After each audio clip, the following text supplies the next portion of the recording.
You're listening to Carbon Removal Newsroom, a weekly show about current events in the world of carbon removal, from technology and innovation to policymaking and job growth. Brought to you by Nori, the carbon removal marketplace.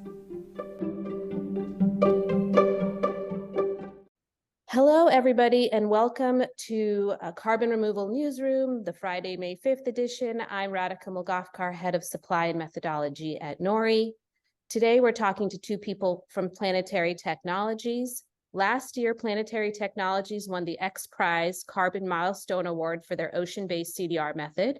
That same year, they tested their ocean alkalinity enhancement process in a small trial in England, partnering with the local water company. The test showed improved alkalinity and reduced carbon dioxide in local waters. And now the company wants to do a longer 120-day test this summer, hoping to remove 200 net tons of carbon dioxide from the water. Planetary has conducted public outreach about their plan and published a public code of conduct laying out how they intend to make the experiment safe. But last month, protesters gathered at the Gwithian beach in North Cornwall, expressing concerns about the potential impact on the bay's marine ecosystem. In a Guardian article about the project, Mike Kelland, CEO of Planetary Technologies, said, "People often say to me, you wouldn't want to swim in this stuff, would you? But the answer is that we already do because it's already widely used in wastewater management." He assured that the company would be transparent and diligent in their evaluations and monitoring during the study. So joining us today are two people who are working firsthand on the issues of public accessibility and community outreach that we've set out to explore on these monthly episodes of Carbon Removal Newsroom. First off, I'd like to welcome Will Burt, Chief Ocean Scientist at Planetary. Hi, Will. Thanks for joining. Hi, good to be here. And Pete Chargin, Planetary's VP of Commercialization and Community Relations. Hi, Pete. Thanks for coming. Thank you very much. So first off, I wanted to give Will just a chance to describe Planetary and give a brief history of the company and its technology, or maybe both of you in tandem. Well, I can certainly go first. I joined the company about just under a year and a half ago. So the company was fairly well established at that point. I joined the company to be leading the ocean science component, as there wasn't someone in the company yet who was really doing that. So I find myself now in a leadership position, navigating the direction of our science programs and working with our academic partners to establish our science both within the company and beyond. And can you describe the technology just a little bit for our listeners? Yes, sorry. So our technology is focused on ocean alkalinity enhancement, a specific kind of OAE. What we basically do is we take an antacid, so that is often a metal hydroxide. Magnesium hydroxide is the common product that we use. And we add that material to wastewater streams. And the reason we use wastewater streams specifically is a couple of good reasons. One, they are already highly permitted and regulated systems. So we operate within existing permits, and that gives us really good guardrails to operate within. And the second reason is that that infrastructure is already in place. So there's no need to build new infrastructure. It gives us a much lower carbon footprint and just a greater ease of operation, I guess. So we add that alkalinity, that antacid to the ocean, and then we use a variety of monitoring systems, both within the wastewater pipe and within the ocean, and we apply those measurements to our measurements reporting and verification framework, which we've published online and are happy to hear more comments about, and we are improving over time. We combine those two together and we generate carbon removal credits that are, very well established to be durable and additional. So we consider them very high quality. And can you briefly tell us where you think your company is from a technical readiness perspective, TRL 1 through 10? So from a TRL level, you can actually think of our business in two parts. Ocean alkalinity enhancement, you need the ocean and you need the alkalinity. There are many places on Earth right now that you can get the alkalinity. There are fewer places that you can get alkalinity at a low price with a low carbon footprint. We are developing a number of sources and a specific technology approach to refine our own very low cost, very low carbon intensity alkalinity. That's at a TRL early, like 3 or 4. The important part that we're doing now is actually adding that alkalinity into the ocean. And we are at a very high TRL. We know how to do that. We've tested it. We aren't ready for full deployment yet at all, but only because we want to ensure its safety and its efficacy. So the actual addition of the alkalinity into the ocean through these wastewater or other outfalls is at a high TRL. And so I'm curious, generally, when you get to full TRL and you're deploying your technology all over the world, where will Planetary's technology be most likely to be used? Coastal regions, Northern Atlantic, like what are the best conditions for it? And outside of Cornwall, are there any other tests currently underway or anything you could tell us about future testing? So I think given that we are at this stage focusing on wastewater streams, our alkalinity additions will occur very near to the coast, within a few kilometers. And that's really important because it's going to impact the way in which we model the system. You can't really use a global model to look at systems that are that coastal. So that's where we're certainly going to start. I think there is a really large capacity for that wastewater addition. So I think we can go quite a long way with that model.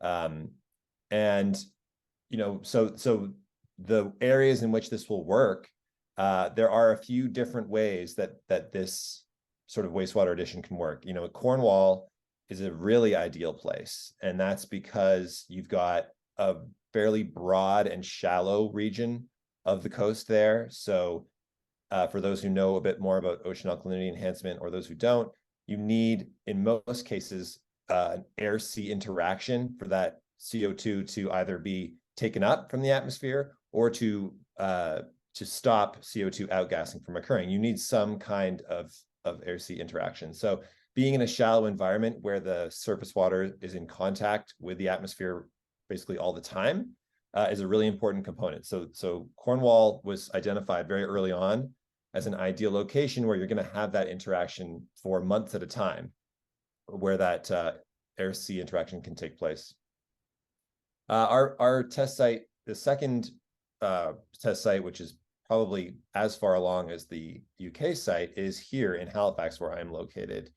That's largely because we've established a really strong collaboration with the local university, Dalhousie University here.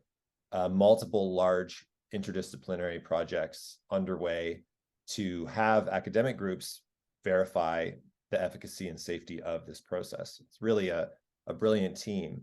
So the environment here is also conducive because it's a sort of a sheltered harbor where I live, and that gives you a better chance of measuring these signals because there's not as much of a dilutive environment in sort of a constrained coastal sort of harbor. So that presents a really good opportunity here in what we call the Bedford Basin area. And we are exploring a number of sites in the US through government grants that have come up. We're hoping to hear back about those shortly. We're developing partnerships with wastewater operators, and Pete can touch more on those. And we have a site that we're looking at in British Columbia as well, in Canada, where you have sort of a different setup than the setup in Cornwall and Halifax, but probably an equally interesting one. So not all the wastewater pipes need to be the same. There's a few different ways that you can go about this process.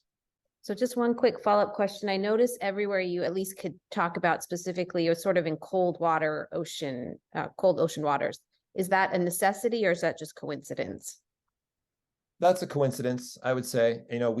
We have a footprint in the UK. We've had people working for the company basically from the outset in the UK, largely for one reason, because we had a government grant early on awarded there.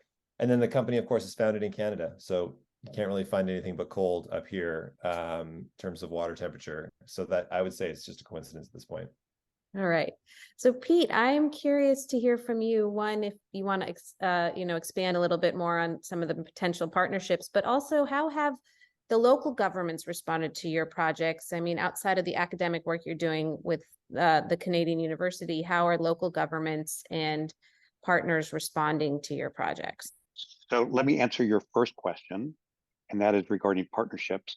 We are seeing a trend from wastewater and power companies around the world to try to actually involve themselves in the climate change response and actually try to improve their operation. And so we're seeing interest from many different organizations, mostly around North America, also around UK, some around Ireland, and Northern Europe. Those are the places that we've heard from first, a little bit in Australia as well. So there seems to be a growing realization that these types of organizations can take a real active role in a positive response to climate change, which is great. Regarding local governments, most local governments have some kind of net zero policy in place already. And so, for example, in Halifax, there are a few organizations, not only in the local town, but kind of the regional water quality monitoring and regulation that is trying to move forward in terms of addressing climate change. And so they generally welcome us. It's also the same thing in Cornwall in the UK. The Cornwall County Council in general has been relatively supportive. They would like more information, but members of the environmental boards, for example, have generally been very interested in finding out more information. At a local level, in Cornwall, it's kind of a tale of two cities. Some of the local towns really want us to continue to engage and move forward. Others are less aware of what's really happening, perhaps, and are more concerned about their own specific situation and don't want to take any risks at all. And the only way that you can not take a risk is the only way that we can be sure exactly what's going to happen is if we do nothing. And if we do nothing in terms of climate change, then we know that the ocean is going to become more acidic and that the environment is going to become hotter and stormier. So yeah, I mean, I'm curious how you work with local communities who are passionate about their coast. You kind of touched on like the differences between town to town, and even you get government support, but then you don't maybe have community support. And so when you think about the approach as you move forward, how would you advocate, or how do you think is the best way to engage with local communities, particularly when coastlines invoke such emotional responses? I completely understand the emotional response. I have an emotional response to my local ocean.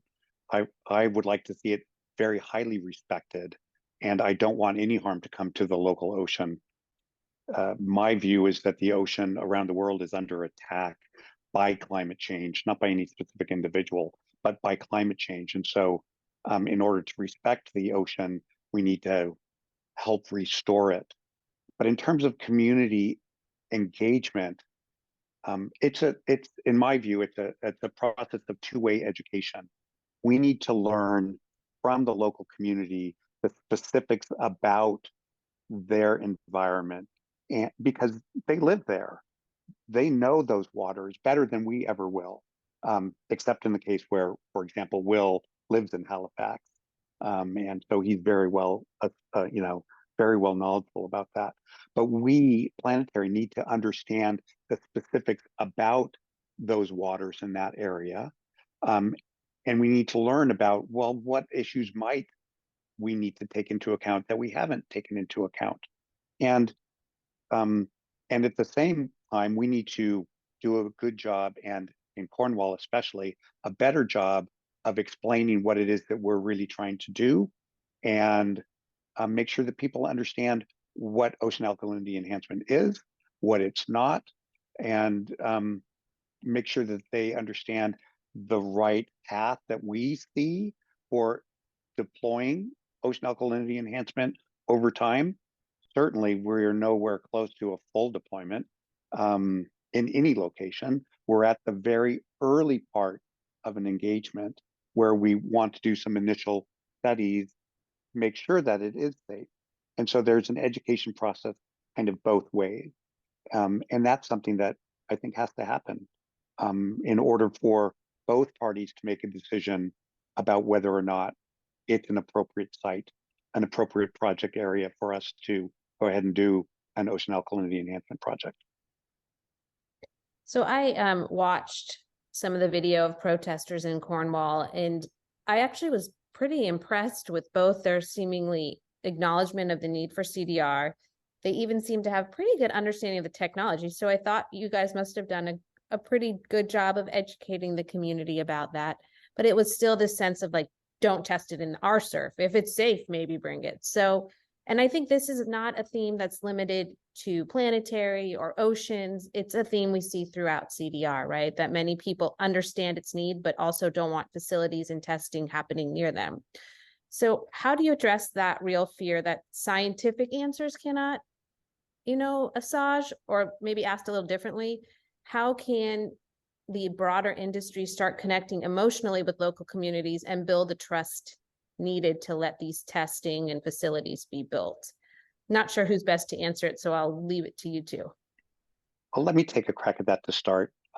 We, Planetary, did not do a good job before our first public engagement with getting information out to the public about the technology itself, the specific Planetary approach to building alkalinity and sourcing alkalinity and then adding it into the ocean. So not the technology. We didn't do a good job about that. We didn't do a good job about explaining what our process is and what we thought kind of in the long run this might be.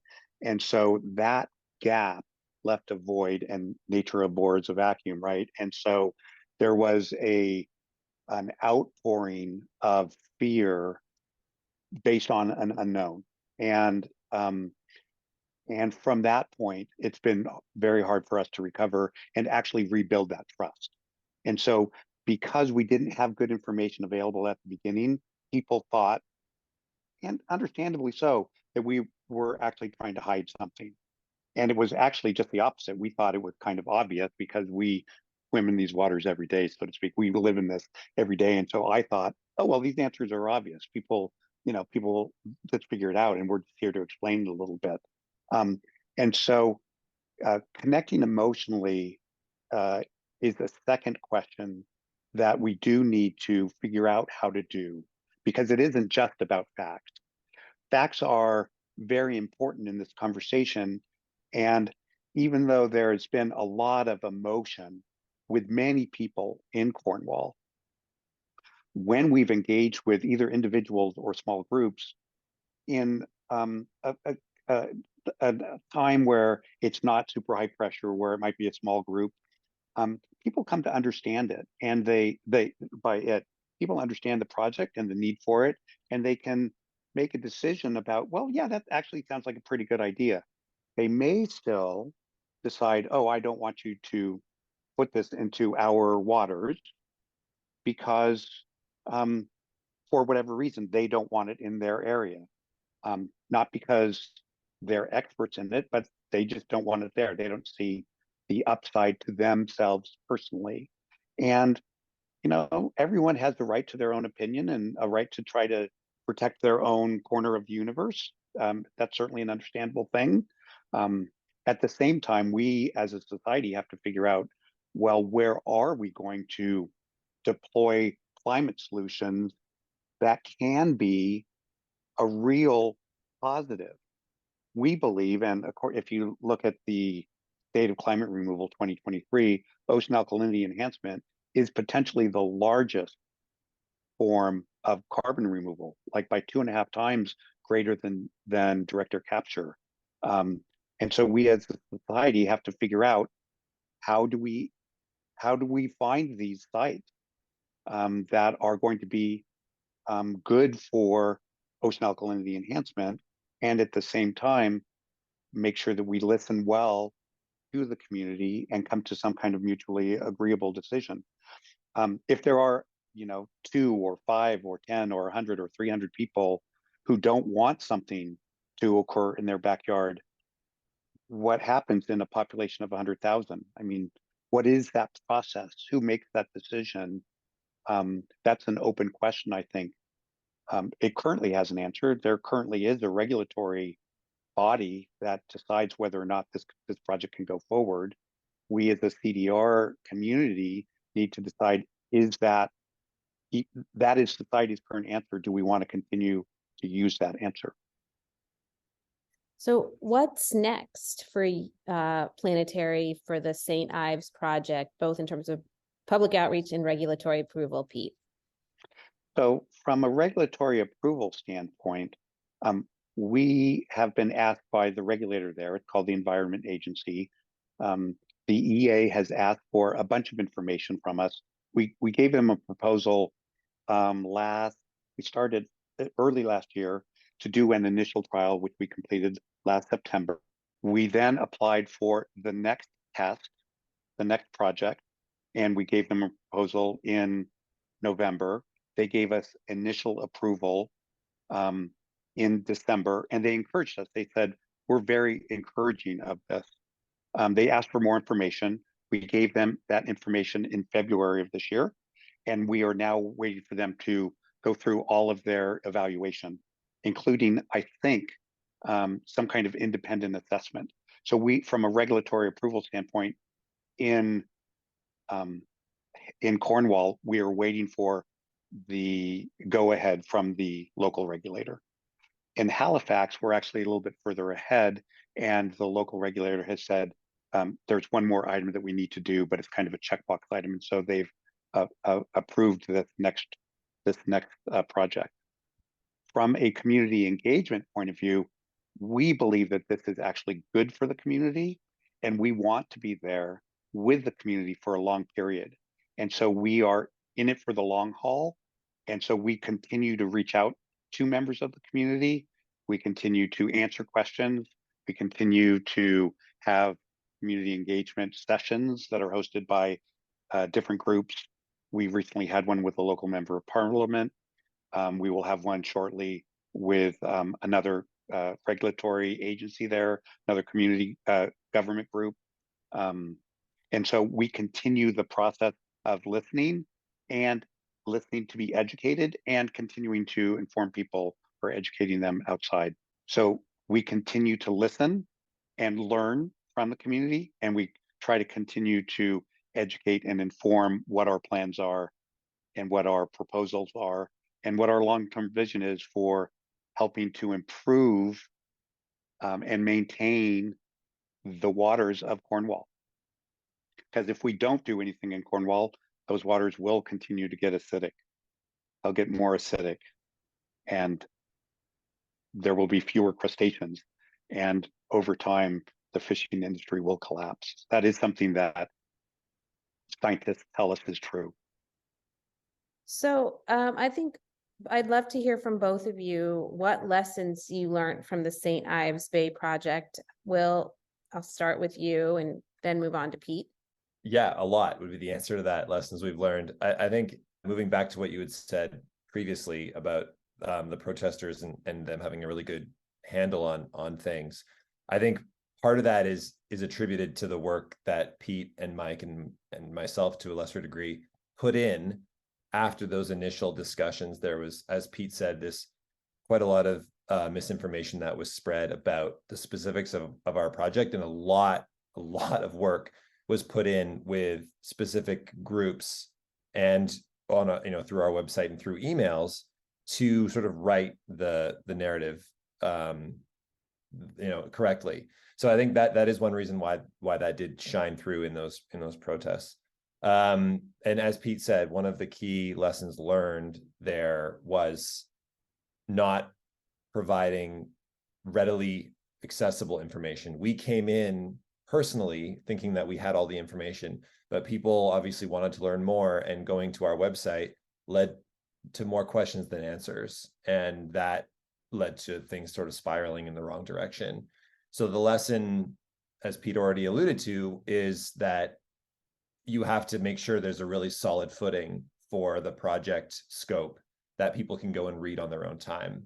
And we came into those initial meetings in a space where people were coming in with a bad mindset based on what they had learned elsewhere. And I think a lot of what we said in the meeting wasn't heard because, rightfully so, people had come in had been given the wrong impression. So it's easy to look in hindsight about that preparation and knowing how much more we could and should have done. But that was a really key element that was missing. From my perspective, someone asked me last week what a company like ours needs, like what's something that could be done right now to help us along this path. And one thing I thought about is, you had a question in here earlier about what industry can do to make people feel more comfortable. Well, the reality is people aren't going to be totally comfortable with industry making these decisions in the first place, right? It needs to be coming from other sources. And so, there's a fairly big scientific community building of, truly interested people who want to learn about these solutions. They really believe that this type of ocean alkalinity enhancement potentially could be viable and safe and big and impactful. And a lot of those folks are in a situation where they don't feel comfortable speaking about how they think about this work. It's still fairly controversial. They work at universities or government agencies, and they sort of feel as if they can't share that openly about it. My idea was, this sort of thing needs to become more mainstream from people that aren't planetary technologies, people who just, are a world leading scientist in, say, ocean acidification, someone who's studied it their entire career and now think, okay, this is a really viable solution. I really want to figure out if this works because it might be big. And so having that voice at the table is going to make a big difference, not to everybody. Some people may not want to hear from scientists either, but it's going to be a big step up from the private company that, people, for right or for wrong, make assumptions that we're in it to make money. And that's you can draw that parallel quite easily, and in a lot of cases is probably fair. But people from Planetary Tech have come into this company from a lot of odd spaces because we all believe in the facing the challenge at hand. And the whole making money thing is just something we don't think about. And so, but that's not going to be compelling to the public. So that's one thing I would say I would love to see happen in the near term. And I'll let Pete talk about more lessons. Yeah, I'd like to amplify something that Will said. There is not an appreciation in the eyes of the public or in the minds of the public that the ocean is a very important player in the fight against climate change. And so one thing that I would, if I could ask anyone to do, it's like, let's make the oceans a real thing in terms of addressing climate change. That's very important. But the lessons that I take away from our interactions in Cornwall are, first, be transparent early, right? We feel like we've been transparent, but we started a little bit late. And I've mentioned that a couple of times. But second, especially the way that the industry is being funded now is through private means. And most companies are, quote, for-profit companies. And so that sets the entire industry up to be not trusted, right? Because there is perhaps one could, from the outside, look at this and say, your primary motivation is money. And so while I don't think that's the case at Planetary, I know that's not my personal place. It's a reasonable place for someone outside to think your primary motivation is money. And so in addition to being transparent early, find someone who can audit you in some way or another, right? And so we have an external auditor who will audit us, our carbon accounting, for example. We also have an external auditor, it's called PML Applications. They are an external body. Find organizations that can review what you say and vouch for it. Just say, yes, what these people are saying either is true, or by the way, no, that's not true. And it's something that the public can trust, so that there is not necessarily this conflict of interest. That's one of the things that, when I've spoken to people who say, we want you to slow down at any of the different sites where we're starting, and we say, why is that? And the reason that I hear mostly is because we want an independent evaluation of this approach generally, and that's for the scientific community to provide, I think, but then also in my specific case. So that's the lessons that I learned in addition to the lessons that Will has mentioned. Well, Pete and Will, thank you so much for your time. Really quickly, Pete, give us in like 30 seconds, what's your one piece of advice for the broader CDR community before I say goodbye to you both? My piece of advice to the broader CDR community is transparency early and with an auditor or a verifier, and listen very closely. Put yourself in their shoes, not in your shoes, trying to promote something, but understand it from someone else's perspective. Well, Pete, I really appreciate the work you're doing. I really appreciate you guys taking a leadership role in this community outreach. I wish you the best of luck in all of your projects, and thank you so much for joining me. Thanks so much for listening to Carbon Removal Newsroom. If you like the show, the best way you can help us is by giving us a great rating and review in Apple Podcasts, following the show on Spotify, and by sharing the show on social media. Tell your friends and help us spread the word about what's happening in the world of carbon removal.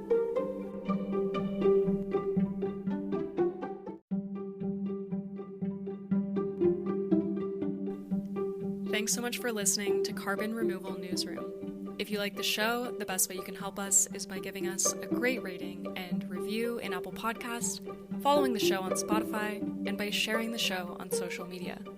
Tell your friends and help us spread the word about what's happening in the world of carbon removal.